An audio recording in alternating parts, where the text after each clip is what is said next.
Hi, welcome back. And this is the second part of Foundations of Psychology. അപ്പോൾ നമുക്ക് origins, concepts, key contributors എന്നിട്ട് details നമ്മൾ discuss ചെയ്തുകൊണ്ടിരിക്കുകയായിരുന്നു. കഴിഞ്ഞ വീഡിയോയിൽ അവസാനം നമ്മൾ എങ്ങനെയാണ് ഡിഫറെൻറ്റ് സൈക്കോളജിയെ ഡിഫൈൻ ചെയ്തിട്ടുള്ളത്, അവരവരുടെ ആ ഒരു കാഴ്ചപ്പാടിൽ നിന്നുകൊണ്ട് എങ്ങനെ അതിൻ്റെ ഡെഫിനിഷൻ വന്നു എന്നുള്ളതാണ് നമ്മൾ നോക്കിയത്. അപ്പോൾ തുടർന്ന് അങ്ങോട്ട് മുന്നോട്ട് പോകുന്നതിന് മുന്നേ നമുക്ക് രണ്ട് കീ കോൺസെപ്റ്റ്സ് സൈക്കോളജിയിലുള്ളത് നമുക്കൊന്ന് ഡിസ്കസ് ചെയ്തിട്ട് പോകാം. അപ്പൊ പലപ്പോഴും നമുക്ക് ഈ കോൺസെപ്റ്റ്സ് ആവശ്യമായിട്ട് വരും നമ്മുടെ ക്ലാസ് മുമ്പോട്ട് പോകും. ഒന്ന് ബിഹേവിയർ ആണ്, മറ്റൊന്ന് മെന്റൽ പ്രോസസ്സസ് ആണ്. അപ്പൊ ഞാൻ ബിഹേവിയർ എന്ന് റെഫർ ചെയ്യുമ്പോഴത്തേക്ക് എന്താണ് ശരിക്കും അതുകൊണ്ട് ഉദ്ദേശിക്കുന്നത് എന്നുള്ള, അപ്പൊ ബിഹേവിയർ എന്ന് പറയുമ്പോഴത്തേക്ക് നമ്മൾ ചെയ്യുന്ന എല്ലാ ആക്ഷൻസും, എല്ലാ പ്രവൃത്തികളും, നമുക്ക് കാണാൻ കഴിയുന്നതും നമുക്ക് മെഷർ ചെയ്യാൻ സാധിക്കുന്നതുമായ എല്ലാ പ്രവൃത്തികളും ബിഹേവിയറിന്റെ കൂട്ടത്തിൽ വരും. അപ്പോൾ ഈ ആക്ഷൻസിനെ അല്ലെങ്കിൽ ഈ ബിഹേവിയേഴ്സിനെ നമുക്ക് രണ്ട് കാറ്റഗറിയിൽ പെടുത്താം. ഒന്ന് വോളണ്ടറി ആയിട്ടുള്ള ബിഹേവിയറും മറ്റൊന്ന് ഇൻവോളണ്ടറി ആയിട്ടുള്ള ബിഹേവിയറും. ഇപ്പൊ വോളണ്ടറി ആയിട്ടുള്ള ബിഹേവിയർ നമ്മൾ വേണമെന്നും പറഞ്ഞ് നമ്മൾ ചെയ്യുന്ന പ്രവൃത്തികളാണ് വോളണ്ടറി ആയിട്ടുള്ള behaviours. These are actions performed by choice. അതായത് വാക്കിംഗ്, സ്പീക്കിംഗ്, റൈറ്റിംഗ്, അങ്ങനെയൊക്കെ ഉള്ളത്. അത് നമ്മൾ വേണമെന്നും പറഞ്ഞ് ചെയ്യുന്നതല്ലേ. ഇൻവോളണ്ടറി എന്താണ്? നമ്മള് എന്താ പറയേണ്ടത്, വേണം എന്ന് വെച്ചല്ല ഇങ്ങനെയുള്ള ഈ പ്രവൃത്തികൾ വരുന്നത്. ഇത് ഓട്ടോമാറ്റിക് ആയിട്ടുള്ള റെസ്പോൺസസ് ആണ്. നമ്മുടെ ഓരോ റിഫ്ലെക്സസ്, നമ്മുടെ കണ്ണ് ബ്ലിങ്ക് ചെയ്യുന്നത്, നമ്മുടെ ഹാർട്ട് ബീറ്റ്, ഇതൊന്നും നമുക്ക് കൺട്രോൾ ചെയ്യാൻ പറ്റുന്ന സംഗതികളല്ല, അല്ലെ? അപ്പം ഒരു പക്ഷേ നമ്മുടെ ഈ റിഫ്ലെക്സസ് ഒക്കെ നമുക്ക് പലപ്പോഴും കൺട്രോൾ ചെയ്യാനായിട്ട് നമ്മൾ അതിനുവേണ്ടി ശ്രമിക്കും. ഒരു ഗെയിമിന്റെ ഭാഗം എന്നൊക്കെയുള്ള രീതിയിൽ നമ്മൾ അതിനുവേണ്ടി ശ്രമിക്കുമായിരിക്കും. പക്ഷേ ഇൻ ജനറൽ നമുക്ക് voluntary behaviours and involuntary behaviours. അപ്പൊ ബിഹേവിയർ എന്താണ്? ബിഹേവിയർ എന്ന് പറയുന്നത് ഒബ്സർവ് ചെയ്യാനും മെഷർ ചെയ്യാനും കഴിയുന്ന പ്രവൃത്തികളെ ബിഹേവിയർ എന്ന് പറയും. അപ്പോ ഈ ബിഹേവിയർ പഠിക്കുന്നത് കൊണ്ട് എന്താണ് സൈക്കോളജിസ്റ്റിന് ഇവിടെ ഗെയിൻ ചെയ്യാനായിട്ട് സാധിക്കുക? പലതരത്തിലുള്ള പാറ്റേൺസ് കണ്ടെത്താനായിട്ട് സാധിക്കും. അപ്പോൾ ആ പാറ്റേൺസ് കണ്ടെത്തുന്നതിലൂടെ ഫ്യൂച്ചർ ആക്ഷൻസ് എന്തായിരിക്കുമെന്ന് പ്രെഡിക്റ്റ് ചെയ്യാനായിട്ട് സാധിക്കും. ആൻഡ് ഒരുപാട് തരത്തിലുള്ള ഇന്റർവെൻഷൻസ്, മനുഷ്യന്റെ ബിഹേവിയർ മോഡിഫൈ ചെയ്യുന്നതിന് വേണ്ടിയിട്ടുള്ള ഇന്റർവെൻഷൻസ് നടത്താനായിട്ട് സാധിക്കും, അല്ലെങ്കിൽ അതെങ്ങനെ നടത്തിക്കൊണ്ടുവരാം എന്നുള്ളത്. ഇനി മെന്റൽ പ്രോസസ് എന്ന് പറയുമ്പോഴത്തേക്ക് അത് നമ്മുടെ ഇന്റേണൽ ഫങ്ഷൻസ് ആണ്, അല്ലെ? ഒരു പക്ഷേ നമുക്ക് ഇതിനെ ഒബ്സർവ് ചെയ്യാനോ മെഷർ ചെയ്യാനോ സാധിക്കില്ലായിരിക്കാം. കാരണം നമ്മുടെ തിങ്കിങ്ങും നമ്മുടെ റീസണിങ്ങും അതേപോലെ മെമ്മറി, നമ്മുടെ ലേണിങ്ങിനെ നമുക്ക് ടെസ്റ്റ് ചെയ്യാം, അല്ലേ? എങ്ങനെയാണ്, എന്തുമാത്രം പഠിച്ചിട്ടുണ്ട് എന്നുള്ളത് ടെസ്റ്റ് ചെയ്യാം. അല്ല, ആ ഒരു രീതിയിൽ ഇൻഡയറക്റ്റ് ആയിട്ട് വേണമെങ്കിൽ ലേണിങ്ങിനെ നമുക്ക് മെഷർ ചെയ്യാം. അതേപോലെ നമ്മുടെ ഇമോഷൻസ്, നമ്മുടെ ഫീലിങ്സ്, ചിലപ്പോ പല തരത്തിൽ ഉള്ള ഇൻഡിക്കേഷൻസ് നമ്മൾ പുറപ്പെടുവിക്കുമായിരിക്കും നമ്മുടെ ഇമോഷൻസ് അനുസരിച്ച്. സേ ഫോർ എക്സാമ്പിൾ, നമ്മൾ ദേഷ്യപ്പെട്ടിരിക്കുകയാണെങ്കിൽ അത് മനസ്സിലാക്കാനായിട്ട് സാധിക്കും. നമ്മൾ സങ്കടപ്പെട്ടിരിക്കുകയാണെങ്കിൽ അതും മറ്റൊരു വ്യക്തിക്ക് മനസ്സിലാക്കാനായിട്ട് സാധിക്കും. പിന്നെ നമ്മുടെ പെർസെപ്ഷൻ, നമ്മുടെ കാഴ്ചപ്പാടുകൾ, നമ്മുടെ അറ്റൻഷൻ, അതേപോലെ തന്നെ ഡിസിഷൻ മേക്കിംഗ്, പ്രോബ്ലം സോൾവിങ്, ഇങ്ങനെയുള്ള സംഗതികളൊക്കെ നമ്മുടെ മെന്റൽ പ്രോസസ്സസ് ആണ്. അപ്പോ ബിഹേവിയർ ആൻഡ് മെന്റൽ പ്രോസസ്സസ്, ഇത് രണ്ട് കീ കോൺസെപ്റ്റ്സ് നമ്മൾ ഒന്ന് മനസ്സിൽ വെച്ചോളുക. അപ്പോ ഈ മെന്റൽ പ്രോസസ്സസ് എന്ന് പറയുന്നത് അത് ഡയറക്ട്ലി ഒബ്സർവബിൾ അല്ല. ഇപ്പൊ സൈക്കോളജിസ്റ്റ് എന്താ ചെയ്യുക? അവര് എക്സ്പെരിമെന്റ്സ് നടത്തും, അല്ലെ? ബ്രെയിൻ ഇമേജിങ് നടത്തും, ബിഹേവിയർ അനാലിസിസ് നടത്തും. എങ്ങനെയാണ് നമ്മൾ പലതരത്തിലുള്ള കാര്യങ്ങളെ ഇൻഫർ ചെയ്യുക, ഇന്റർപ്രറ്റ് ചെയ്യുക എന്നൊക്കെയുള്ളത് അവർക്ക് മനസ്സിലാക്കിയെടുക്കാനായിട്ട് സാധിക്കും എന്നുള്ളതാണ്. സോ ഇൻ ഷോർട്ട്, നമ്മൾ ഓൾറെഡി ഡിസ്കസ് ചെയ്തതാണ് സൈക്കോളജി എന്ന് പറയുമ്പോഴത്തേക്ക് is the scientific study of behaviour and mental processes എന്ന് നമ്മൾ കണ്ടിരുന്നു, അല്ലെ? അപ്പൊ പല സൈക്കോളജിസ്റ്റും പല യുണീക്ക് ആയിട്ടുള്ള അവരുടേതായ ഒരു കാഴ്ചപ്പാടില് അവര് ഇതിനെ എന്താ പറയേണ്ടത്, ഡിഫൈൻ ചെയ്തിട്ടുണ്ട്. ആൻഡ് അതിനെ ബേസ് ചെയ്തുള്ള കീ കോൺസെപ്റ്റ്സ് ആണ് നമ്മൾ ഇവിടെ മനസ്സിലാക്കി മുന്നോട്ട് പോയിട്ടുള്ളത്. ഇനി നമുക്ക് ചില ആസ്പെക്ട്സ് ഓഫ് സൈക്കോളജി നമുക്കൊന്ന് ഡിസ്കസ് ചെയ്യാം. അപ്പോൾ എന്തൊക്കെയാണ് ചില കീ ആസ്പെക്ട്സ് ഓഫ് സൈക്കോളജി? ഒന്ന് ഓൾറെഡി നമ്മൾ ഡിസ്കസ് ചെയ്തതാണ്, അതിന്റെ ആ ഒരു സയന്റിഫിക് നേച്ചർ അല്ലെങ്കിൽ ആ ഒരു സയന്റിഫിക് അപ്രോച്ച് എന്ന് പറയുമ്പോഴത്തേക്ക്. അപ്പോൾ എന്തുകൊണ്ടാണ് സൈക്കോളജിയുടെ ഏറ്റവും പ്രധാനപ്പെട്ട ഒരു ക്യാരക്ടറിസ്റ്റിക് എന്ന് പറയുന്നത് അതിന്റെ ഈ സയന്റിഫിക് നേച്ചർ അല്ലെങ്കിൽ സയന്റിഫിക് അപ്രോച്ച് ആണ് അല്ലെ. അപ്പൊ തുടക്കത്തിൽ ഞാൻ പറഞ്ഞിരുന്നു സൈക്കോളജിയുടെ ഒറിജിൻസ് എന്നൊക്കെ പറയുമ്പോഴത്തേക്ക് ജസ്റ്റ് സ്പെക്യുലേഷൻ ആയിരുന്നു അല്ലെ അബൌട്ട് ഹ്യൂമൻ ബിഹേവിയർ. അപ്പോൾ it is no more speculation. കാരണം സൈക്കോളജി വളരെ സിസ്റ്റമാറ്റിക് ആയിട്ടുള്ള മെത്തേഡ്സ് ഡെവലപ്പ് ചെയ്തിട്ടുണ്ട് in psychology to observe, to measure and to analyse mental and behavioural processes. അപ്പോൾ ഈ ഒരു സയന്റിഫിക് അപ്രോച്ച് എന്ന് നമ്മൾ പറയുമ്പോഴത്തേക്ക് ഒരുപാടധികം എംപെറിക്കൽ മെത്തേഡ്സ് അവിടെ യൂസ് ചെയ്യുന്നുണ്ട്. എംപെറിക്കൽ എന്ന് പറയുമ്പോഴത്തേക്ക് എന്താ പറയേണ്ടത്, റിസർച്ച് മെത്തേഡ്സ്. നമുക്ക് എവിഡൻസ് വേണം, നമുക്ക് പ്രൂഫ് വേണം ഒരു കാര്യത്തെ പറയണമെങ്കിൽ. അപ്പൊ അതിനുവേണ്ടി എക്സ്പെരിമെന്റ്സ് നടത്താറുണ്ട്. എക്സ്പെരിമെന്റ്സ് എന്ന് പറയുന്നത് എന്താണ്? കൺട്രോൾഡ് ആയിട്ടുള്ള സ്റ്റഡീസ് ആണ് എക്സ്പെരിമെന്റ്സ് എന്ന് പറയുന്നത് അല്ലെ. അപ്പോൾ ആ ഒരു സ്റ്റഡിയിലുള്ള വേരിയബിൾസിനെ നമുക്ക് മാനിപ്പുലേറ്റ് ചെയ്ത് കൊണ്ടുപോകാനായിട്ട് കഴിയും ആ ഒരു കോസ് ആൻഡ് എഫക്ട് റിലേഷൻഷിപ്പ് മനസ്സിലാക്കുന്നതിന്. ഫോർ എക്സാമ്പിൾ നോക്കിയേ, ഒരു scientist wants to study the impact of sleep on memory performance. അപ്പൊ ഇവിടെ സ്ലീപ്പ് ആൻഡ് മൈൻഡിന്റെ ആ ഒരു പെർഫോമൻസ്, ഇത് രണ്ട് വേരിയബിൾസ് ആയിട്ട് നമുക്ക് വേണമെങ്കിൽ ഇവിടെ കണക്കാക്കാം. അപ്പോൾ സ്ലീപ്പിന്റെ അളവ് കൂട്ടുകയും കുറയ്ക്കുകയും ചെയ്യുമ്പോഴത്തേക്ക് മെമ്മറിയുടെ പെർഫോമൻസ് അതിനെ എങ്ങനെ ബാധിക്കുന്നു, അതാണ് പറഞ്ഞത് കൺട്രോൾഡ് ആയിട്ടുള്ള എക്സ്പെരിമെന്റ്സ് എന്ന് ഞാനിവിടെ ഉദ്ദേശിച്ചത്. മറ്റൊന്ന് ഒബ്സർവേഷൻസ് ആണ്. അപ്പൊ ഒബ്സർവേഷൻസ് എന്ന് പറയുമ്പോഴത്തേക്ക് എന്താ, അതിനെ നിരീക്ഷിക്കുക ആൻഡ് അതിന്റെ ബിഹേവിയേഴ്സ് എങ്ങനെയാണെന്നുള്ളത് നമ്മൾ റെക്കോർഡ് ചെയ്ത് പോവുക. അപ്പൊ ഈ ഒബ്സർവേഷൻസ് എന്ന് പറയുമ്പോൾ അതൊരു കൺട്രോൾഡ് സ്റ്റഡി അല്ല. ഇൻഫാക്ട് അതൊരു റിയൽ ലൈഫ് സെറ്റിങ്ങിൽ നടക്കുന്ന ഒരു സ്റ്റഡി ആയിരിക്കും. അത് എന്ത് തന്നെയാണോ നമ്മൾ പഠിക്കാനായിട്ട് ശ്രമിക്കുന്നത്, അതിന്റെ നാച്ചുറൽ ആയിട്ടുള്ള ഇന്ററാക്ഷൻസ് ആയിരിക്കും അവിടെ നോക്കുക. For example child development studies നമ്മൾ നടത്തുമ്പോൾ ഒരു ലാബോറട്ടറി സെറ്റിങ്ങിലല്ല, ആ ഒരു കുട്ടി നാച്ചുറൽ ആയിട്ട് വളരുന്ന ആ ഒരു സെറ്റിങ്ങിലാണ് കുട്ടിയെ കുറിച്ച് പഠിക്കുന്നത് അല്ലെ. ആൻഡ് ഒരു ലോഞ്ചിറ്റ്യൂഡിനൽ സ്റ്റഡീസും കൂടി ഉണ്ട് ഇതിന്റെ ഭാഗമായിട്ട് നമുക്ക് വേണമെങ്കിൽ പറയാം. അപ്പൊ ലോഞ്ചിറ്റ്യൂഡിനൽ എന്ന് പറയുമ്പോഴത്തേക്ക് research conducted over an extended period. അപ്പോൾ കുറെ നാളെടുത്ത് ഈ ഒരു റിസർച്ച് നടത്തുകയാണ് എങ്കിൽ മാത്രമേ ഒരുപക്ഷെ എന്താണ് അവിടെ വരുന്ന ആ ഒരു ചേഞ്ചസും ഡെവലപ്മെന്റ്സും ബിഹേവിയറിൽ വരുന്നത് എന്ന് നമുക്ക് മനസ്സിലാക്കാനായിട്ട് സാധിക്കുകയുള്ളൂ. ഫോർ എക്സാമ്പിൾ എന്താ പറയേണ്ടത്, ഒരു കൊഗ്നിറ്റീവ് ഡിക്ലൈൻ ട്രാക്ക് ചെയ്യുന്നത് in individuals who are getting older. അപ്പം ഏജിങ് എങ്ങനെയാണ് ആ കൊഗ്നിറ്റീവ് ബ്രെയിനിന്റെ ഫങ്ഷൻസിന്റെ ഡിക്ലൈനിനെ എഫക്ട് ചെയ്യുന്നത് എന്നാണ്. ഓക്കെ, സൈക്കോളജിക്ക് മറ്റൊരു പ്രത്യേകത അല്ലെങ്കിൽ അതൊരു ഇന്റർ ഡിസിപ്ലിനറി നേച്ചർ അതിനുണ്ട് എന്നുള്ളതാണ്. അപ്പൊ ഇന്റർ ഡിസിപ്ലിനറി നേച്ചർ എന്ന് നമ്മൾ പറയുമ്പോഴത്തേക്ക് what do we understand? Okay, it is linked with lots of other fields എന്ന് വേണമെങ്കിൽ നമുക്ക് പറയാം. അതിനകത്ത് മെഡിസിൻ വരും, എഡ്യൂക്കേഷൻ വരും, ന്യൂറോ സയൻസ് വരും, ആൻഡ് ഇന്നത്തെ കാലത്ത് AI is also A part of it. അപ്പൊ നമുക്ക് വേണമെങ്കിൽ പറയാം ആ ഒരു നാച്ചുറൽ സയൻസിനെയും സോഷ്യൽ സയൻസിനെയും കൂടെ അതിന്റെ ആ ഒരു ഗ്യാപ്പ് ബ്രിഡ്ജ് ചെയ്യുന്ന ഒരു കമ്പോണന്റ് ആണ് സൈക്കോളജി എന്ന് വേണമെങ്കിൽ നമുക്ക് പറയാം. ബിക്കോസ് എന്താ പറയേണ്ടത്, how does it connect? Natural sciences എന്ന് പറയുമ്പോഴത്തേക്ക് ബയോളജി, ന്യൂറോ സയൻസ് ഒക്കെയാണ് നാച്ചുറൽ സയൻസ്. സോഷ്യൽ സയൻസ് എന്ന് പറയുമ്പോഴത്തേക്ക് സോഷ്യോളജി, ആന്ത്രോപോളജി ഫോർ എക്സാമ്പിൾ, അതൊക്കെ സോഷ്യൽ സയൻസസ് ആണ് അല്ലെ. അപ്പൊ ഇവിടെ സൈക്കോളജിയിൽ what we ideally do is എങ്ങനെയാണ് അതിന്റെ ബയോളജിക്കൽ ഫൗണ്ടേഷൻസ് ഓഫ് ബിഹേവിയർ എന്തൊക്കെയാണ്. ബയോളജിക്കൽ ഫൗണ്ടേഷൻസ് എന്ന് പറയുമ്പോഴത്തേക്ക് നമുക്ക് ബയോളജിയും ന്യൂറോ സയൻസും ഒക്കെ അറിഞ്ഞിരിക്കണം അല്ലെ. And at the same time എന്താണ് ഇത് ആ ഒരു സോഷ്യൽ ആൻഡ് കൾച്ചറൽ ഫാക്ടേഴ്സ് ഇതിനകത്ത് വരുത്തുന്ന ചേഞ്ചുകൾ, അല്ലെങ്കിൽ സോഷ്യൽ ആൻഡ് കൾച്ചറൽ ഫാക്ടേഴ്സ് ഈ ഒരു ബയോളജിക്കൽ ഫൗണ്ടേഷൻസിനെ എങ്ങനെ സ്വാധീനിക്കുന്നു എന്നൊക്കെയുള്ളത് നമുക്ക് സ്ക്രീനിൽ ഇതും കൂടെ കാണാം അല്ലേ. സൈക്കോളജിയുടെ ഒരു ഡുവൽ ഫോക്കസിനെ കുറിച്ച് ഇവിടെ പറയുന്നു. അപ്പൊ ഈ ഒരു ഡുവൽ ഫോക്കസ് എന്തൊക്കെയാണ്? ഒന്ന് ഇൻഡിവിജ്വൽ ലെവലിൽ അത് ഫോക്കസ് ചെയ്യുന്നുണ്ട്, and at the same time ഒരു ഗ്രൂപ്പ് ലെവലിലും അത് ഫോക്കസ് ചെയ്യുന്നുണ്ട് എന്നുള്ളതാണ്. അപ്പൊ ഓൾറെഡി നമ്മളിപ്പോ മനസ്സിലാക്കി സൈക്കോളജി എന്ന് പറയുമ്പോഴത്തേക്ക് it's all about understanding human behaviour. ഇവിടെ നമ്മൾ പറയുന്നത് എന്താണ്? Human behaviour at different levels. അപ്പോഴാണ് ഇവിടെ ഒരു എന്താ പറയേണ്ടത്, ഇൻഡിവിജ്വൽ ലെവലിലും ആ എന്താ പറയേണ്ടത് ഒബ്സർവേഷൻ അവിടെ വരുന്നുണ്ട്.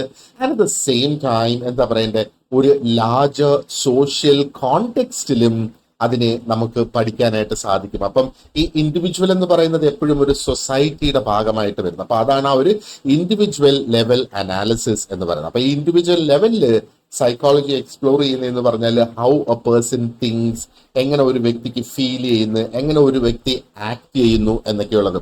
ഇപ്പൊ സ്പെസിഫിക് ആയിട്ട് ഇവിടെ എന്താ പറയേണ്ടത്, പേഴ്സണാലിറ്റി ട്രെയ്റ്റ്സ് നോക്കുന്ന, ഇമോഷൻസ് എന്താണെന്നുള്ളത്, അല്ലെങ്കിൽ എങ്ങനെയൊക്കെയാണ്, വാട്ട് ആർ ദ ട്രെൻഡ്സ്, അതിനെക്കുറിച്ച് പഠിക്കുന്നത്. കോഗ്നിറ്റീവ് എബിലിറ്റീസിനെ കുറിച്ച്, അതായത് മെമ്മറി, ഡിസിഷൻ മേക്കിംഗ് ഒക്കെയാണല്ലോ കോഗ്നിറ്റീവ് എബിലിറ്റീസ് എന്ന് പറയുന്നത്. അറ്റ് ദ സെയിം ആൻഡ് അതേപോലെ തന്നെ മെന്റൽ ഹെൽത്തും സൈക്കോളജിക്കൽ ഡിസോർഡേഴ്സിനെ കുറിച്ചും ഒക്കെ പഠിക്കുന്നത്. അപ്പൊ ഇവിടെ ക്ലിനിക്കൽ സൈക്കോളജിസ്റ്റിന്റെ നമുക്കൊരു എക്സാമ്പിൾ ആയിട്ട് എടുക്കുകയാണെന്നുണ്ടെങ്കിൽ, they work with individuals to diagnose and treat ഒരു പക്ഷേ ആങ്സൈറ്റി, ഡിപ്രഷൻ പോലെയൊക്കെയുള്ള കാര്യങ്ങൾ. അത് ആ ഒരു ഇൻഡിവിജ്വൽ ലെവലിൽ ആണ് അത് ഡയഗ്നോസ് ചെയ്ത് ട്രീറ്റ് ചെയ്ത് എന്താ പറയേണ്ടത്, അവരുടെ ആ ഒരു ഇമോഷൻസും തോട്ട്സും ഒക്കെ മാനേജ് ചെയ്യുന്നതിന് അവരെ ഹെൽപ്പ് ചെയ്യുന്നത്. And at the same time group level analysis എന്ന് പറയുമ്പോഴത്തേക്ക് okay we understand, group level എന്ന് പറയുമ്പം it goes beyond the individual behaviour അല്ലെ. അപ്പോ എങ്ങനെയാണ് ആൾക്കാർ ഒരു ഗ്രൂപ്പിൽ അല്ലെങ്കിൽ ഒരു സൊസൈറ്റിയുടെ ഭാഗമായിട്ട് ഹൗ ഡു പീപ്പിൾ ബിഹേവ്. അപ്പൊ ഇതിനകത്ത് വരുന്ന എന്താണ്, ഗ്രൂപ്പ് ഡൈനമിക്സ്, പിയേഴ്സിന്റെ ഇൻഫ്ലുവൻസ് എന്താണ് എന്നുള്ളത് നോക്കുന്നത്. What are the different cultural norms and traditions, അതെങ്ങനെ ബിഹേവിയറിനെ എഫക്ട് ചെയ്യുന്നത്. And social roles and collective behaviour. Collective behaviour എന്ന് പറയുമ്പോഴത്തേക്ക് ഒരു കൂട്ടം ജനങ്ങൾ എങ്ങനെ ബിഹേവ് ചെയ്യുന്നു എന്നുള്ളതാണ്. ഒരു പക്ഷേ ഡിസിഷൻ മേക്കിംഗ് ഒരു എക്സാമ്പിൾ ആയിട്ട് എടുത്തേ. നമ്മൾ പലപ്പോഴും ഡിസിഷൻസ് എടുക്കുമ്പോഴത്തേക്ക് നമ്മുടെ ഫ്രണ്ട്സ് അല്ലെങ്കിൽ നമ്മുടെ പിയേഴ്സിന് നമ്മളെ സ്വാധീനിക്കാനായിട്ട് സാധിക്കും അല്ലെ. നമ്മുടെ ആ ഒരു തീരുമാനം, ഉദാഹരണം ഒരു വാഹനം വാങ്ങുന്നതിനെ കുറിച്ചൊരു തീരുമാനം എടുത്ത് നമ്മൾ നമ്മുടെ ഫ്രണ്ട്സിനോടൊക്കെ ചോദിച്ച് അവർ പറയുന്നത് ഒരു പക്ഷേ അവർക്ക് നമ്മളെ സ്വാധീനിക്കാനായിട്ട് സാധിക്കും ഏത് വാഹനം വാങ്ങണം എന്നുള്ള ആ ഒരു നിലയിൽ. ഓക്കെ, അതേപോലെ ഈ ഒരു ഇന്റർ ഡിസിപ്ലിനറി നേച്ചറിന്റെ കാര്യവും നമ്മൾ ഓൾറെഡി ഡിസ്കസ് ചെയ്തിരുന്നു. അപ്പോ മെഡിസിനും ന്യൂറോ സയൻസും ആയിട്ട് അല്ലേ, അതേപോലെ എന്താ പറയേണ്ടത്, ആന്ത്രപ്പോളജി ആൻഡ് സോഷ്യോളജി ആയിട്ട് ഉള്ള ഒരു ലിങ്ക് അവിടെ വരുന്നത്. ആൻഡ് ലേറ്റസ്റ്റ് ആയിട്ട് നമ്മൾ നോക്കുകയാണെന്നുണ്ടെങ്കിൽ AI വരുന്ന ഒരുപാടധികം കോൺട്രിബ്യൂഷൻസ്. ശരിക്കും എന്താ പറയേണ്ടത്, സൈക്കോളജി ഒത്തിരിയധികം കോൺട്രിബ്യൂഷൻസ് AI ഡെവലപ്മെന്റിലോ ആർട്ടിഫിഷ്യൽ ഇന്റലിജൻസിന്റെ ഡെവലപ്മെന്റിന് നടത്തുന്നുണ്ട്. ആ ഒരു ഹ്യൂമൻ കമ്പ്യൂട്ടർ ഇന്ററാക്ഷൻ ശരിക്കും പോസിബിൾ ആക്കുന്നതിന്. അങ്ങനെയാണ് ആ ഒരു മെഷീൻ ലേണിംഗ് മോഡൽസ് ഒക്കെ ഡെവലപ്പായി, അതായത് മനുഷ്യന്റെ കൊഗ്നിറ്റീവ് ഫങ്ഷൻസിനെ മിമിക് ചെയ്യുക, അതിനെ അതേപോലെ അതിനെ ചെയ്യാനായിട്ട് സാധിക്കുക എന്നുള്ളതാണ് AI എന്ന് ശരിക്കും പറയുമ്പോഴത്തേക്ക് അല്ലെ.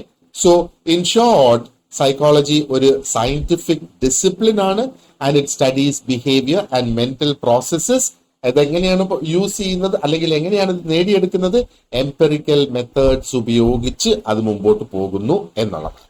ഓക്കെ, സോ അടുത്തത് എന്താ പറയേണ്ടത്, V will look at the importance of defining psychology. ഒരു പക്ഷേ ഒരു പരിധി വരെ നമുക്ക് ഓൾറെഡി അറിയാം ഈ സൈക്കോളജി ഡിഫൈൻ ചെയ്യേണ്ട ആ ഒരു ആവശ്യകത എന്താണ് എന്നുള്ളത്. അപ്പൊ സൈക്കോളജി ഡിഫൈൻ ചെയ്യേണ്ടതിന്റെ ഒരു ഇമ്പോർട്ടന്റ് ആയിട്ടുള്ള ഒരു റീസൺ എന്ന് പറയുന്നത്, it will help us to understand the evolution of psychology. സൈക്കോളജിയുടെ എവല്യൂഷനെ നമുക്ക് മനസ്സിലാക്കാനായിട്ട് സാധിക്കും എന്നുള്ളതാണ്. അപ്പൊ അതാണ് നമ്മൾ വില്യം വുണ്ടിന്റെ, വില്യം ജെയിംസിന്റെ, ജോൺ വാട്സന്റെ ഒക്കെ ഡിഫറെന്റ് ഡെഫിനിഷൻസ് നമ്മൾ നോക്കിയിരുന്നു അല്ലെ. അപ്പോ അത് പല കാലഘട്ടത്തിലാണ് അവർ ജീവിച്ചിരുന്നതും അവർ പ്രവർത്തിച്ചിരുന്നതും.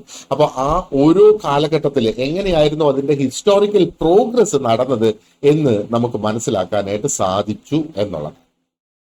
അതേപോലെ എന്താ പറയേണ്ടത്, if we look at the scope of psychology, അതിന്റെ സ്കോപ്പ് നമ്മൾ നോക്കുകയാണെന്നുണ്ടെങ്കിൽ എന്താണ്, എഗെയിൻ മെയിൻലി അത് ചെന്നെത്തി നിൽക്കുന്നത് ആ ഒരു ബിഹേവിയറിലും മെന്റൽ പ്രോസസ്സസിലും തന്നെയാണ് എന്ന് വേണമെങ്കിൽ നമുക്ക് പറയാം. റൈറ്റ്, സൈക്കോളജിയുടെ ചില സബ് ഫീൽഡ്സ് ആണ് ഇവിടെ ഇപ്പൊ കൊടുത്തേക്കുന്നത്. Cognitive psychology, developmental psychology, clinical psychology, social psychology അല്ലെ. അപ്പോ എന്താ പറയേണ്ടത്, സൈക്കോളജി ഒരു ഡിസിപ്ലിൻ ആയിട്ട് അല്ലെങ്കിൽ ഒരു സയന്റിഫിക് ഡിസിപ്ലിൻ ആയിട്ട് അത് എസ്റ്റാബ്ലിഷ് ആയി വന്നപ്പോഴത്തേക്ക് it also let the way for multiple sub fields. അപ്പൊ ഏത് ഏരിയയിലായിരുന്നാലും അതിന്റെ സബ് ഫീൽഡ്സ് ഉണ്ട്, അതിന്റെ സ്പെഷ്യലൈസേഷൻസ് ഉണ്ട് അല്ലെ. ഇപ്പൊ മനുഷ്യന്റെ പല ആസ്പെക്ട്സിൽ ഫോക്കസ് ചെയ്യത്തക്ക രീതിയിലാണ് ഈ സ്പെഷ്യലൈസേഷൻസ് വന്നേക്കുന്നത്. ഇപ്പൊ കൊഗ്നിറ്റീവ് സൈക്കോളജി എന്ന് പറയുമ്പോഴത്തേക്ക് it studies the mental processes പ്രത്യേകിച്ച് പെർസെപ്ഷൻ, മെമ്മറി, പ്രോബ്ലം സോൾവിങ്, ഇതൊക്കെ. ഡെവലപ്മെന്റൽ സൈക്കോളജി എന്ന് പറയുമ്പോഴത്തേക്ക് ഇറ്റ് ഡീൽസ് വിത്ത് എങ്ങനെയാണ് ആൾക്കാർ വളരുന്നതും ആൻഡ് എങ്ങനെയാണ് ആൾക്കാർ മാറുന്നത് ആ ഒരു ഇൻഫൻസി മുതൽ തുടങ്ങി old age.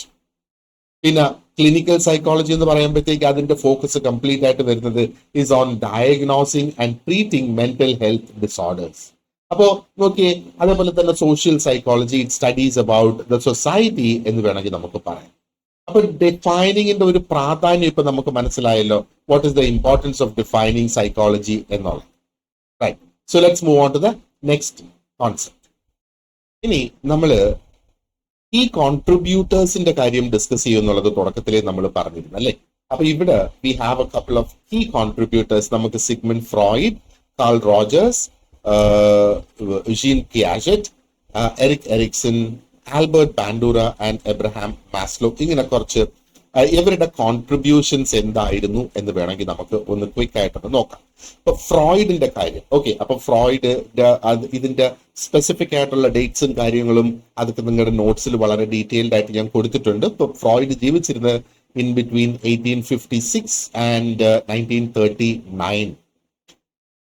He is the father of psychoanalysis. സൈക്കോളജിയുടെ ഫാദർ അല്ല, he is the father of psychoanalysis. Okay, അപ്പോ one of the most well known figures എന്ന് വേണമെങ്കിൽ നമുക്ക് പറയാം സിഗ്മണ്ട് ഫ്രോയിഡ്.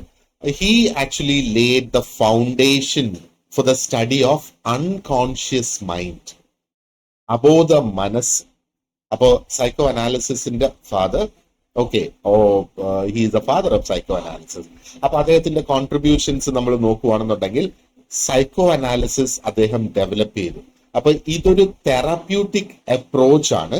ഈ ഒരു അപ്രോച്ചിന്റെ ഫോക്കസ് എന്ന് പറയുന്നത് നമ്മുടെ അബോധ മനസ്സിലുള്ള ഡിസയേഴ്സ് ആൻഡ് കോൺഫ്ലിക്ട്സ്. ഓക്കെ, ഈ തിയറി നമ്മൾ ഡീറ്റെയിൽഡ് ആയിട്ട് നമ്മൾ പഠിക്കും, അന്നേരം നമുക്ക് നോക്കാം മതി. And he proposed the theory of psychosexual development. Psychosexual development എന്ന ആ ഒരു തിയറി അദ്ദേഹം പ്രൊപ്പോസ് ചെയ്തു, അതും നമ്മൾ പഠിക്കും. ആ ഒരു തിയറിയിൽ പറയുന്നത് എന്താണ്, നമ്മുടെ ഏർലി ചൈൽഡ്ഹുഡ് എക്സ്പീരിയൻസ്, വളരെ ചൈൽഡ്ഹുഡ് ആയിരിക്കുന്ന ആ ഒരു പീരിയഡില് നമുക്കുണ്ടാക്കുന്ന എക്സ്പീരിയൻസസ്, അനുഭവങ്ങൾ will actually shape our personality through different stages. അപ്പൊ അദ്ദേഹം ഡിഫൈൻ ചെയ്ത പല സ്റ്റേജസ് ഉണ്ട്. Oral stage, anal stage, phallic stages എന്നൊക്കെ പറഞ്ഞു. We will discuss all those different stages. And he introduce the concept of id, ego and super ego. ഈ കോൺസെപ്റ്റ്സും നമ്മൾ ഡിസ്കസ് ചെയ്യും. അപ്പോൾ ഈ ഐഡി, ഈഗോ, സൂപ്പർ ഈഗോ എന്നൊക്കെ പറയുന്നത് these are different aspects of personality and എങ്ങനെ ഇത് നമ്മുടെ പേഴ്സണാലിറ്റിയിൽ ഇന്ററാക്ട് ചെയ്യുന്നു എന്നൊക്കെയുള്ള കാര്യങ്ങൾ. അപ്പൊ ഈ തിയറീസ് ഒക്കെ നമുക്ക് നോക്കാനുണ്ട്. നമുക്ക് എന്താ പറയേണ്ടത്, കുറേയധികം തിയറീസ് നമുക്ക് ഡീറ്റെയിൽഡ് ആയിട്ട് ഡിസ്കസ് ചെയ്യാനുണ്ട്. ഇപ്പൊ ഫ്രോയിഡിന്റെ തിയറീസ് എന്ന് പറയുന്നത് ദേ ആക്ച്വലി വേ ബിയോണ്ട് സൈക്കോളജി എന്ന് വേണമെങ്കിൽ നമുക്ക് പറയാം. അപ്പോ അത് ഒരുപാട് അധികം ഫീൽഡില് അതിന്റെ സ്വാധീനം ചെലുത്തിയിട്ടുണ്ട്. ലിറ്ററേച്ചറിൽ അതിന്റെ സ്വാധീനമുണ്ട്, ആർട്ടില്, ഫിലോസഫിയിലൊക്കെ അതിന്റെ സ്വാധീനമുണ്ട് എന്ന് വേണമെങ്കിൽ നമുക്ക് പറയാം. അപ്പോ അദ്ദേഹത്തിന്റെ ചില ഐഡിയാസ് ഇന്നും ഡിബേറ്റ് ചെയ്യപ്പെടുന്ന ഐഡിയാസ് തന്നെയാണ്. ഓക്കെ, പക്ഷെ അദ്ദേഹത്തിന്റെ ആ ഒരു focus on the unconscious mind, അതിലേക്കുള്ള ആ ഒരു ഫോക്കസ് എന്ന് പറയുന്നത് ഇറ്റ് ആക്ച്വലി ഇന്നും it remains the corner stone of psychological തോട്ടിന്റെ മൂലക്കല്ല് തന്നെയാണ് എന്താ പറയേണ്ടത്, ഈ അൺകോൺഷ്യസ് മൈൻഡ് എന്നുള്ളത്. Now look at Carl Rogers. Carl Rogers ജീവിച്ചിരുന്നത് 1902-ലെയും 1987-ന്റെയും ഇടയിൽ. അത് അദ്ദേഹം ജനിച്ചത് 02-ലും മരണപ്പെട്ടത് 1987-ലും. So Carl Rogers is the father of client-centered therapy. ഇപ്പം ക്ലയന്റിന് പ്രാധാന്യം കൊടുത്തുകൊണ്ട് അവിടെ ഒരു തെറാപ്പിസ്റ്റിനല്ല പ്രാധാന്യം, ക്ലയന്റിന് പ്രാധാന്യം കൊടുത്ത് മുമ്പോട്ട് പോകണം എന്ന് പറയുന്ന ആ ഒരു ക്ലയന്റ് സെന്റേർഡ് തെറാപ്പിയുടെ ഫാദറാണ് കാൾ റോജേഴ്സ് എന്ന് പറയുന്നത്.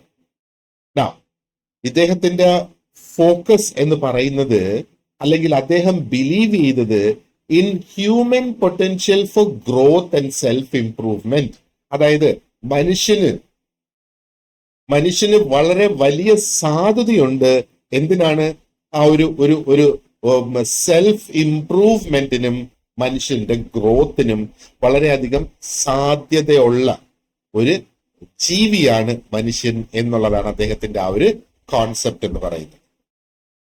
അപ്പോ ഫ്രോയിഡ് അൺകോൺഷ്യസ് മൈൻഡിന്റെ കോൺഫ്ലിക്ട്സിനെ കുറിച്ചാണ് ഇപ്പൊ ഫ്രോയിഡ് പഠിച്ചതെങ്കിൽ, കാൾ റോജേഴ്സിന്റെ ആ ഒരു ഒരു ഒരു ഒരു ബിലീഫ് എന്ന് പറയുന്നത് is in the human potential for growth and self improvement.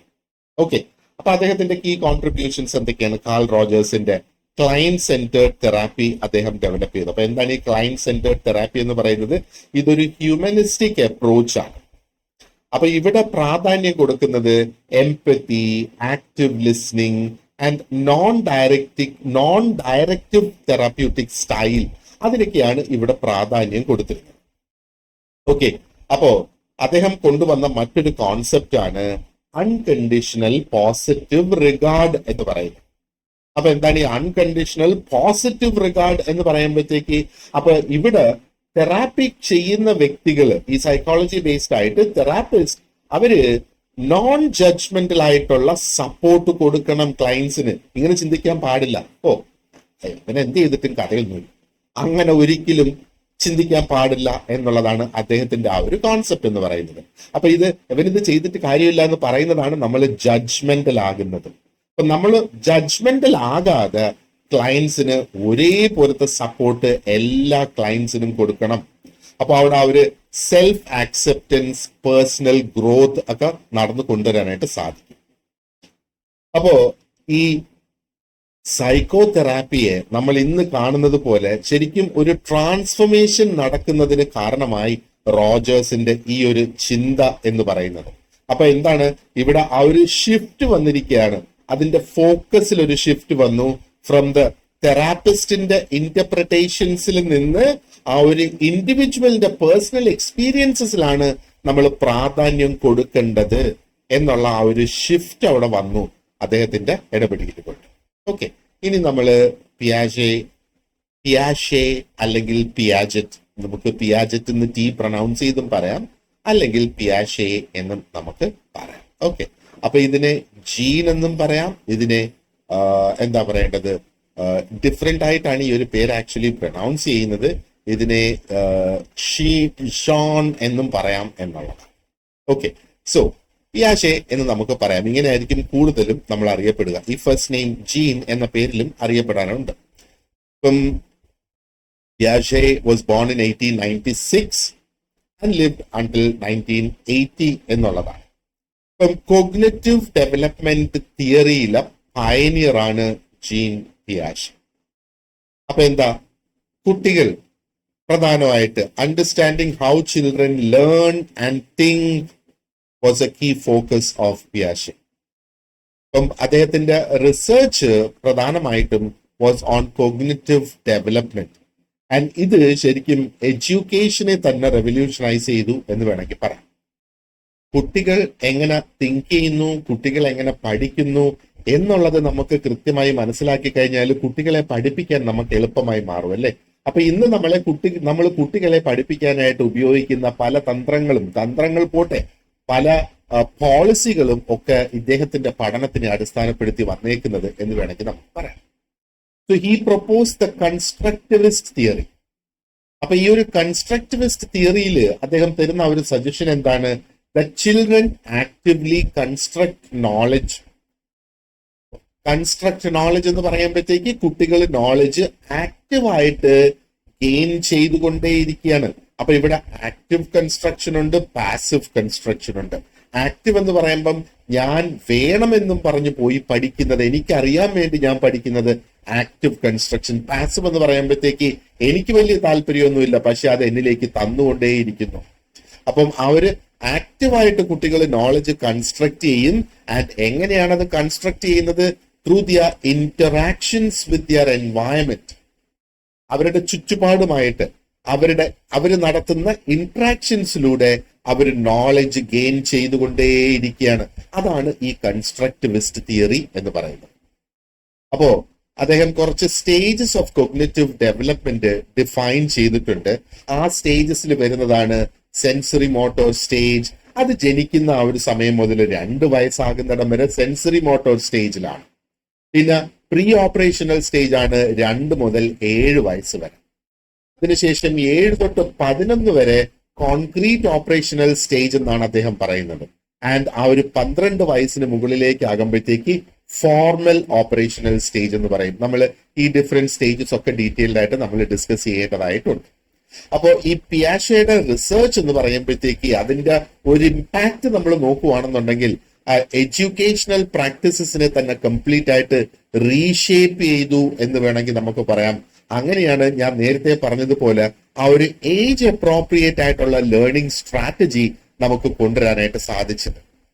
കാരണം 1-ാം ക്ലാസ്സിൽ പഠിക്കേണ്ടത് 1-ാം ക്ലാസ്സിൽ തന്നെ പഠിക്കണം, അത് 2-ാം ക്ലാസ്സിൽ പഠിച്ചാൽ പറ്റില്ല എന്നുള്ള ആ ഒരു സ്ട്രാറ്റജി, ഏജ് അപ്രോപ്രിയേറ്റ് ആയിട്ടുള്ള ലേണിംഗ് സ്ട്രാറ്റജി ആൻഡ് ഇന്ററാക്റ്റീവ് ആയിട്ടുള്ള ടീച്ചിങ് മെത്തേഡ്സ്, ഇതൊക്കെ ശരിക്കും അദ്ദേഹത്തിന്റെ കോൺട്രിബ്യൂഷൻസ്.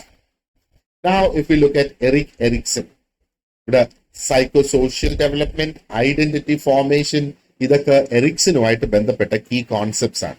1902 ജനിച്ചു, 1994 അദ്ദേഹം മരണപ്പെട്ടു എന്നുള്ളതാണ്. So he is the developer of psycho social development theory. Psycho social development theory അദ്ദേഹം ഡെവലപ്പ് ചെയ്തു. അപ്പൊ ശരിക്കും ഫ്രോയിഡിന്റെ ഐഡിയാസ് എടുത്ത് എക്സ്പാൻഡ് ചെയ്യുകയാണ് എറിക്സൺ ബേസിക്കലി ചെയ്തത്. അപ്പൊ Erikson introduced a theory that explains how social interactions influence personality across a person's entire life span. ഒരു വ്യക്തിയുടെ ആ ഒരു ജീവിതകാലം മുഴുവനും നമ്മൾ എടുത്ത് നോക്കുകയാണെങ്കിൽ ആ വ്യക്തിക്ക് ഉണ്ടാകുന്ന സോഷ്യൽ ഇന്ററാക്ഷൻസ് അദ്ദേഹത്തിന്റെ പേഴ്സണാലിറ്റിയെ സ്വാധീനിക്കും എന്നുള്ളതാണ് പറയുന്നത്. അല്ലെ, അതിൽ നിന്ന് വേണമെങ്കിൽ വന്നതായിരിക്കാം മുല്ലപ്പൂമ്പിടി ഏറ്റുകിടക്കും കല്ലിനുമുണ്ട ഒരു സൗരഭ്യം എന്നല്ലേ പറയുന്നത് എന്ന് പറഞ്ഞതുപോലെയാണ് ഈ ഒരു തിയറി എന്ന് വേണമെങ്കിൽ നമുക്ക് പറയാം. അപ്പൊ അദ്ദേഹത്തിന്റെ പ്രധാനപ്പെട്ട കോൺട്രിബ്യൂഷൻസ് ആ psycho social stages of development അദ്ദേഹം ഡെവലപ്പ് ചെയ്തു. ആൻഡ് ഈ psycho social stages actually they outline 8 stages. അത് ഇൻഫൻസി മുതൽ തുടങ്ങി ഓൾഡ് ഏജ് വരെ. അപ്പോ ഓരോ സ്റ്റേജും ഓരോ കീ ഡെവലപ്മെന്റൽ കോൺഫ്ലിക്റ്റ് ആണ് അവിടെ കൊണ്ടുവരുന്നത്. ഫോർ എക്സാമ്പിൾ ഇൻഫൻസിയിൽ ഒന്നുകിൽ ട്രസ്റ്റ് ഡെവലപ്പ് ആകും, അല്ലെങ്കിൽ മിസ്ട്രസ്റ്റ് ഡെവലപ്പ് ആകും. അപ്പം ആ ഒരു കുട്ടി ഇൻഫന്റ് ആയിരിക്കുന്ന സമയത്ത് ആ ഒരു കുട്ടിയുടെ കെയർ ടേക്കർ അച്ഛനാകാം, അമ്മയാകാം, ഗ്രാൻഡ് പേരൻസ് ആകാം, ഇനിയും അതും അല്ലെങ്കിൽ നമ്മൾ ആ കുഞ്ഞിനെ നോക്കാൻ ഒരു വ്യക്തിയെ വെച്ചേക്കുന്ന ആ വ്യക്തിയാകാം.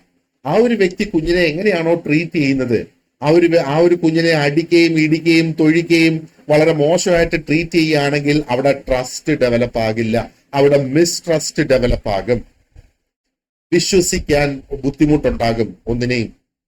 അപ്പൊ നമുക്ക് വേണ്ടത് ട്രസ്റ്റ് ആണ്. ട്രസ്റ്റ് ഡെവലപ്പ് ചെയ്യുന്നതിന് എന്തൊക്കെ ചെയ്യണം? ട്രസ്റ്റ് ഡെവലപ്പ് ആയില്ലെങ്കിൽ മിസ്ട്രസ്റ്റ് അവിടെ ഡെവലപ്പ് ആകും. ഈ മിസ്ട്രസ്റ്റ് ഡെവലപ്പ് ആകുമ്പോഴത്തേക്ക് എന്തായിരിക്കും ഭാവിയിൽ ആ കുട്ടിയുടെ ജീവിതം എന്ന്, അല്ലെങ്കിൽ ഏത് രീതിയിലായിരിക്കും ആ കുട്ടിയുടെ ചിന്താഗതി എന്നുള്ളത്. അതേപോലെ മറ്റൊരു സ്റ്റേജ് ആണ് ഐഡന്റിറ്റി വേഴ്സസ് റോൾ എന്നുള്ളത്. അത് അഡോളസൻസിൽ വരുന്നതാണ്. അഡോളസെന്റ് ആയിരിക്കുന്ന ഒരു കുട്ടി എപ്പോഴും ആ ഒരു കുട്ടിയുടെ ഐഡന്റിറ്റി എന്താണെന്ന് എസ്റ്റാബ്ലിഷ് ചെയ്യാനായിട്ട് തീരുമാനിക്കുക. സൊസൈറ്റിയിൽ എന്താണ് എന്റെ സ്ഥാനം, ഞാനൊരു ഹീറോ ആണോ സീറോ ആണോ, ആരെ പോലെ ഞാൻ ആകണം, അതാണ് ആ ഒരു ഐഡന്റിറ്റി. ശരിക്കും ഒരു ഐഡന്റിറ്റി ക്രൈസിസ് തന്നെയാണ് ശരിക്കും അവിടെ വരുന്നത്. എന്താണ് എന്റെ റോൾ എന്നുള്ള കൺഫ്യൂസ്ഡ് ആയിട്ട് നിൽക്കുന്ന ഒരു സ്റ്റേജ് ആണ് ഈ അഡോളസൻസ് എന്ന് പറയുന്നത്. വളരെ ഡേഞ്ചറസ് ആയിട്ടുള്ള ഒരു സ്റ്റേജ് ആണത്. അപ്പോൾ ഈ ഡിഫറെന്റ് സ്റ്റേജസ് ഒക്കെ നമ്മൾ ഡിസ്കസ് ചെയ്യും ആ ഒരു തിയറി പാർട്ടിലേക്ക് കയറുമ്പോഴത്തേക്ക്. അപ്പൊ പ്രധാനമായിട്ട് അദ്ദേഹം എംഫസിസ് കൊടുത്തത് is on the role of social and cultural influences ഒരു വ്യക്തിയുടെ ആ ഒരു പേഴ്സണൽ ഐഡന്റിറ്റിയും ഡെവലപ്മെന്റും രൂപപ്പെടുത്തി എടുക്കുന്നത്. അപ്പം അദ്ദേഹത്തിന്റെ പഠനങ്ങൾ കൊണ്ടും അല്ലെങ്കിൽ അദ്ദേഹത്തിന്റെ തിയറി കൊണ്ടുള്ള ഇമ്പാക്ട് എന്ന് പറയുമ്പോഴത്തേക്ക് കുറെ കൂടെ കോംപ്രിഹെൻസീവ് ആയിട്ടുള്ള, കുറെ കൂടെ ലാർജർ ആയിട്ടുള്ള ഒരു അണ്ടർസ്റ്റാൻഡിങ് നമുക്ക് കിട്ടി about human development that goes beyond childhood. അതെങ്ങനെ വിദ്യാഭ്യാസത്തെ സ്വാധീനിക്കുന്നു എന്നൊക്കെയുള്ളത് നമുക്ക് മനസ്സിലാക്കാനായിട്ട് കഴിഞ്ഞു എന്നുള്ളതാണ്. അപ്പോ അത് എങ്ങനെ മറ്റൊരു സംഗതിയെ സ്വാധീനിക്കുന്നു എന്ന് നമ്മൾ മനസ്സിലാക്കുമ്പോഴത്തേക്ക് അതിനെ എങ്ങനെ ഇമ്പാക്ട് ചെയ്യുന്നു എന്നുള്ളത് മനസ്സിലാക്കുമ്പം നമുക്ക് എഡ്യൂക്കേഷൻ ഫോർ എക്സാമ്പിൾ അല്ലെങ്കിൽ കൗൺസിലിംഗ് ഫോർ എക്സാമ്പിൾ അതൊക്കെ നമുക്ക് ബെറ്റർ ആക്കി കൊണ്ടുവരാനായിട്ട് സാധിക്കും.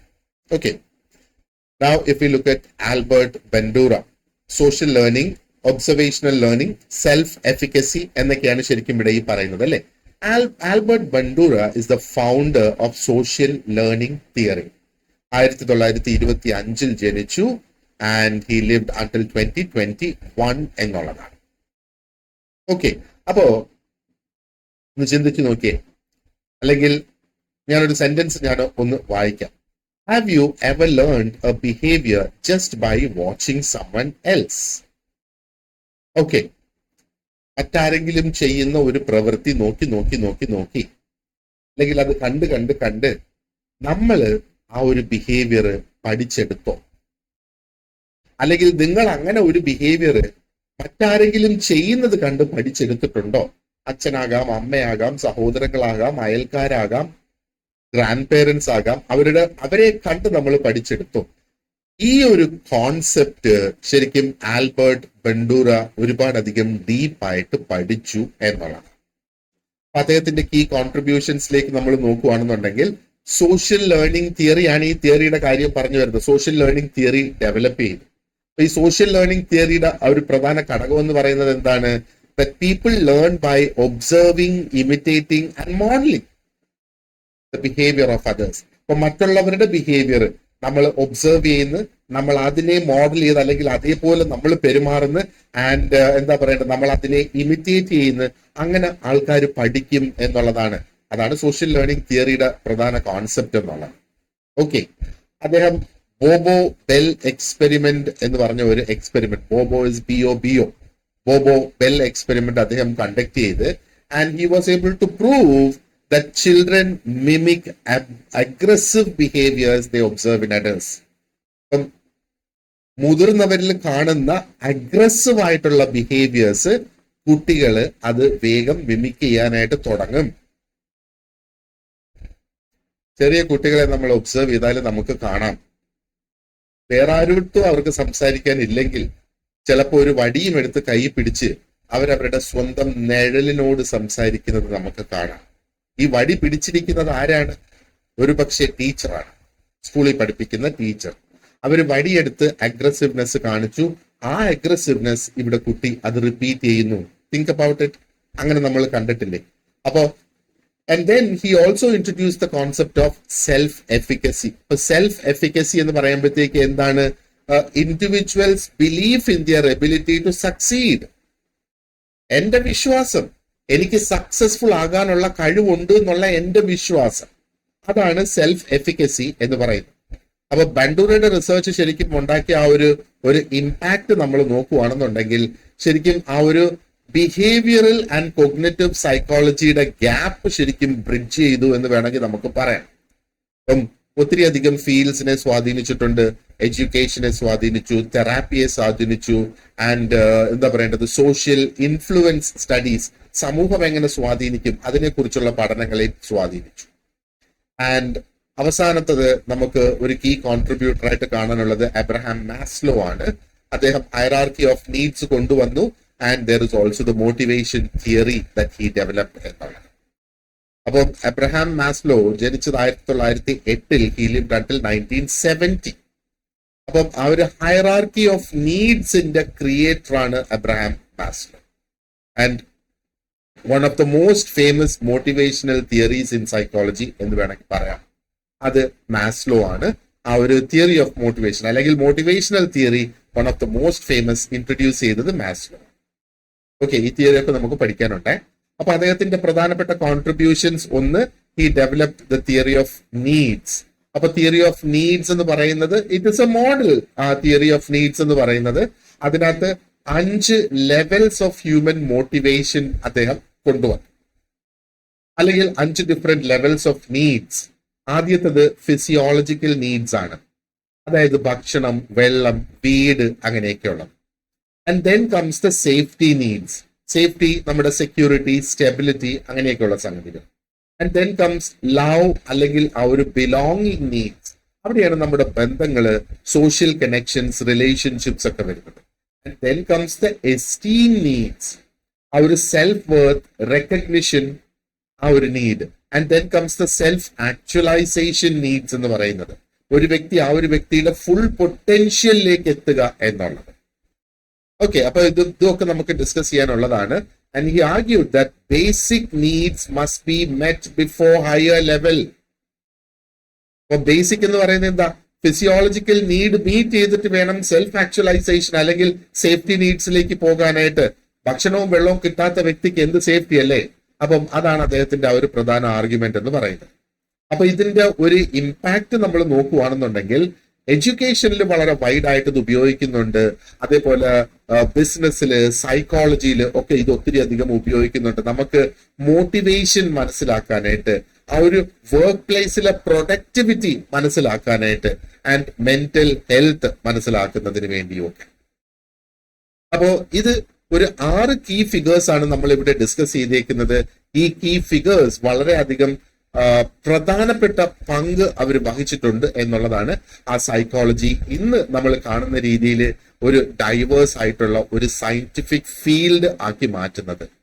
ഇപ്പൊ നമ്മൾ ആ ഒരു ഫ്രോയിഡിന്റെ സൈക്കോ അനാലിസിസ് മുതൽ തുടങ്ങി ബണ്ടൂറയുടെ സോഷ്യൽ ലേണിംഗ് തിയറി ആൻഡ് എങ്ങനെ അവരുടെ കോൺട്രിബ്യൂഷൻസ് എന്താ പറയേണ്ടത് ഒത്തിരി അധികം ഘടകങ്ങളെ അത് സ്വാധീനിച്ചിരിക്കുന്നു. പ്രത്യേകിച്ചും മനുഷ്യന്റെ ആ ഒരു ബിഹേവിയർ, മനുഷ്യന്റെ കോഗ്നിഷൻ, മനുഷ്യന്റെ ഡെവലപ്മെന്റിനെയൊക്കെ എങ്ങനെ അത് സ്വാധീനിച്ചിരിക്കുന്നു എന്നാണ്. ഓക്കെ, അപ്പൊ ഈ ഒരു വീഡിയോ നമുക്ക് ഇവിടെ വൈൻഡപ്പ് ചെയ്യാം. ആൻഡ് നമ്മൾ ഇനി മുമ്പോട്ട് പോവുകയെ we will look at how these theories apply to the real world situations. അത് തെറാപ്പിയുടെ ഭാഗമായിട്ടായിരുന്നാലും, എഡ്യൂക്കേഷന്റെ ഭാഗമായിട്ടായിരുന്നാലും, സോഷ്യൽ ബിഹേവിയറിന്റെ ഭാഗമായിട്ടായിരുന്നാലും ഇതെങ്ങനെ ആ ഒരു റിയൽ വേൾഡ് സിറ്റുവേഷനിൽ അപ്ലൈ ചെയ്യുന്നു എന്ന് നമുക്ക് നോക്കാം. ഓക്കെ, നമ്മുടെ ഗോൾഡ് ബാച്ചിൽ ജോയിൻ ചെയ്ത് ഈ ഒരു എക്സാമിനുള്ള സ്റ്റഡീസ് പെർസ്യൂ ചെയ്യാൻ താല്പര്യമുള്ളവരെ യു ക്യാൻ കോൺടാക്ട് മീ. അതിന്റെ നമ്പർ ഇവിടെ കൊടുത്തിട്ടുണ്ട്. ഈ സെയിം നമ്പർ ഞാൻ ഈ വീഡിയോയുടെ ഡിസ്ക്രിപ്ഷൻ ബോക്സിൽ കൊടുത്തിട്ടുണ്ടാകും. അതേപോലെ ഒരു വാട്സ്ആപ്പ് സ്റ്റഡി ഗ്രൂപ്പിന്റെ ഒരു ലിങ്കും കൂടെ കൊടുത്തിട്ടുണ്ടാകും. ഈ സ്റ്റഡി ഗ്രൂപ്പിൽ ജോയിൻ ചെയ്യുന്നതോടുകൂടി നിങ്ങൾക്ക് ഇമ്പോർട്ടന്റ് ആയിട്ടുള്ള എക്സാമിനെ കുറിച്ചുള്ള കാര്യങ്ങളൊക്കെ നിങ്ങൾക്ക് മനസ്സിലാക്കാനായിട്ട് അവിടെ സാധിക്കും എന്നുള്ളതാണ്. So if you are interested in the gold batch, please join us. Gold ബാച്ചില് നിങ്ങൾക്ക് കംപ്ലീറ്റ് വീഡിയോ ക്ലാസ്സസ് ലഭിക്കും. അതേപോലെ സിലബസ് അനുസരിച്ചുള്ള ഫുൾ നോട്ട്സ് നിങ്ങൾക്ക് ലഭിക്കുന്നതായിരിക്കും.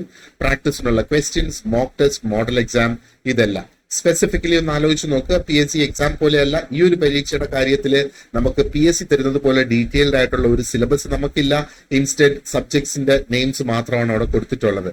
അപ്പൊ തന്നെ നമുക്കറിയാം സിലബസ് ക്യാൻ ബി വാസ്റ്റ് എന്നുള്ളത്, അല്ലെ? അപ്പോ നമ്മൾ പ്രീവിയസ് എക്സാംസ് എല്ലാം അനലൈസ് ചെയ്താണ് ഈ ഒരു സിലബസിലേക്ക് നമ്മൾ എത്തിയിരിക്കുന്നത്. കഴിഞ്ഞ 3 എക്സാംസ് അനലൈസ് ചെയ്തിട്ടാണ് ഈ ഒരു സിലബസിൽ ഏതൊക്കെ ടോപ്പിക്സ് നമ്മൾ പഠിക്കണം, ഏതൊക്കെയാണ് പ്രധാനപ്പെട്ട ടോപ്പിക്സ് എന്നുള്ളത് നമ്മൾ നോക്കിയെടുത്തിരിക്കുന്നത്. അപ്പൊ അതിന്റെ ഭാഗമായിട്ടാണ് ഇത്രയും എലാബറേറ്റ് ആയിട്ടുള്ള ഒരു ഇൻട്രൊഡക്ഷൻ ടു സൈക്കോളജി നമ്മൾ നടത്തുന്നത്. ഓൾറെഡി ഇതിന്റെ ഫസ്റ്റ് പാർട്ട് ഞാൻ പബ്ലിഷ് ചെയ്തു. ഇതിപ്പോ ഇതിന്റെ സെക്കൻഡ് പാർട്ട്, ഇനി ഒരു പാർട്ടും കൂടി ഉണ്ടാകും. ഈ ഒരു ഇൻട്രൊഡക്ഷൻ അല്ലെങ്കിൽ ഈ ഒരു കോൺസെപ്റ്റ്സിന്റെ ആ ഒരു വീഡിയോ നമുക്ക് അല്ലെങ്കിൽ ആ ഒരു ലെസൺ നമുക്ക് കംപ്ലീറ്റ് ചെയ്യുന്നതിന് വേണ്ടിയിട്ട്. So thank you very much for watching this video and you have a great day ahead. Thank you.